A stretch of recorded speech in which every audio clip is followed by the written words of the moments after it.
Support for Kalamazoo Lively Arts is provided by the Irving S. Gilmore Foundation. Watch Kalamazoo Lively Arts every Tuesday at 6 p.m. Next, let's watch Jan Cruzy turn metal into art with metalsmith Sarah Nemire. The attraction of metalsmithing versus other mediums is the nature of the materials. I started working in copper and sterling silver when I was in college and just fell in love with the tactile quality of materials. Being able to alter and create a form from a material that's so flexible like copper or something that's more brittle like silver or more difficult to work with like silver. Just working with these different materials, they all have their own personalities. They have their own different ways that you have to deal with them and adjust. It's like people, where some people you can treat a certain way and some people you have to deal with a different way because you know how they're going to react. And we will get started by cutting out the Michigan peninsulas using my little jeweler saw. You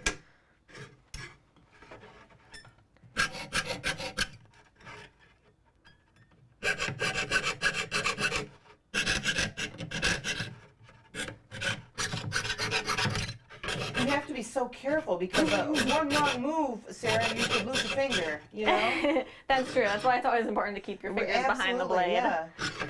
It definitely just comes from practice, keeping your fingers safe. Oh my gosh, it's so tiny. My Michigan ring is definitely my best seller. I've sold more of those than anything else in the 2 years that I've had this business. People are really interested in celebrating where they live. They're interested in, remembering where they're from. I sell a lot of my jewelry online, but also in person.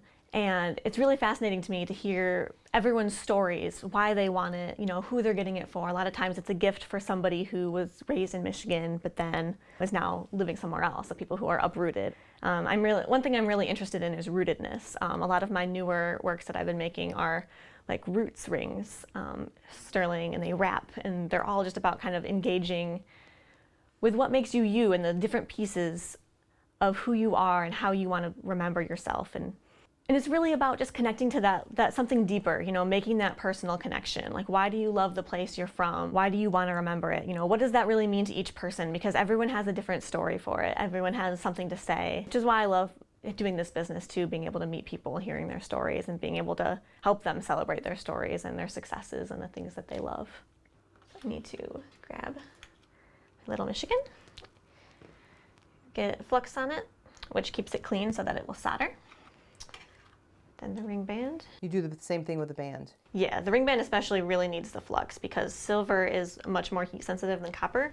Okay. And if I were to not flux this, not only would it not solder, it'd probably also melt the silver. Okay. Because I get the torch close to the point of melting the silver, but not quite there. And then the same thing for the upper peninsula. Okay. And that's at the opposite end of the band. So I solder them. On each end of the band. Okay. That. Now it's time for the flame. Stand back. It's a little flame. At least for this, it is. So got that. The first thing that's going to happen is that the flux is going to bubble. Mm-hmm. I see that. I want to heat the whole piece. Right now, I'm just getting the flux heated. Now that the flux is glassy, I can add in the solder. So these little tiny silver chips here. Oh my goodness. I stick one right at this joint here. And it melted, and now it's connected. And just like that. Oh my gosh, and the solder is so tiny. Yep. So the same thing on the other side. I take a tiny little piece of solder, stick it right by the upper peninsula,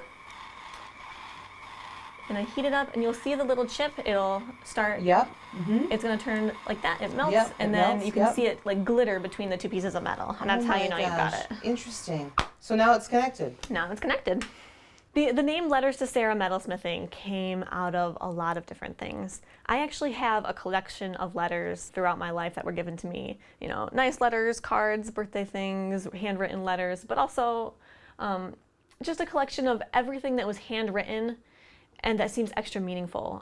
It connects this idea of thoughtfulness and the idea of really taking the time to consider what people want, what people need, and how to really give them the perfect gift, Because I'm a hand fabricator, I don't just cast my work. I could have made a million silver Michigans just by sending them off to a casting company, but I choose to hand make each one, cut them all out, solder each one, file them all. And it's a very tedious process, but I love it. And a lot of things I do in my business are more handmade than you might expect. Like my packaging is hand stamped, I design my website, I stamp every business card that I give out. Every little detail is thought about and every little detail is done with care. And so that's something I really want to transmit to people who see my jewelry. So we said this was a 6.5. That's correct. So what I always do is I put them actually a size smaller to start because it makes the shape go a lot better. So I'm going to set this on my ring sizer between a 5 and a 6. I'm going to set it at a 5.5. Okay. And we'll hammer it out to a 6.5. All right. So I'm going to hold on to the lower peninsula right there. I'm going to wrap the upper peninsula around. It's starting to look more like a ring. It is. And then these pliers here have special plastic tips so that they don't scar the metal. I need to adjust the upper. It's almost there. It's getting close.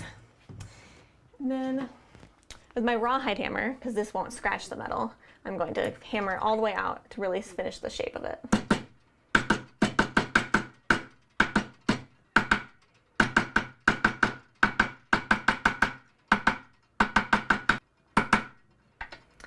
And if you can see, it's right between the 6 and the 7 here. Perfect 6.5. So the sizing came out just like what we wanted it to. That is interesting. So wow. this is an almost finished ring. Wow. The last step would be to put the patina on it. Do you want the patina? Which is? So to turn it from shiny copper. To dull copper? Yep. To give it that darker look and to Okay. really bring out, see the shine on that silver there. Right. Yeah. So to really create that last little polished look. And something else that really appealed to me about metals versus other mediums was the fact that it's wearable. It's art for the body. It's not art for a wall where you don't get to take it with you and see. You only see it when you're at home or in a certain place. It's art that moves through space with you. It's art that you take with you. It's art that you might see when you're having a bad day, and seeing something that you find beautiful or creative just it'll brighten your day. It'll make things better. So Jan, when you talk about Sarah's work, very much attention to detail, very delicate, and you actually have an example. Very delicate. Yeah, I do have an example of the ring that we made when I was there. But what really amazed me when Sarah makes a ring is her detail as far as the state of Michigan goes. Takes a piece of copper, takes a tool, and draws out the state of Michigan. No map. I mean, she just does it freehand, and she says she's done it so many times. And I mean, Grand Traverse Bay and everything. It's very delicate, but really nice. Very fantastic ring. Now, where can somebody in the Kalamazoo area see and maybe buy some of her? Well, of course, again, another artist that's at the Amy Zane Gallery down the street in downtown Kalamazoo, and she sells a lot of these. In fact, when we were there, Amy said that Sarah's pieces are some of the most popular pieces and the best sellers in the gallery. The talents of Sarah Nemire. Thank you very much, Jan. Watch Kalamazoo Lively Arts every Tuesday at 6 p.m.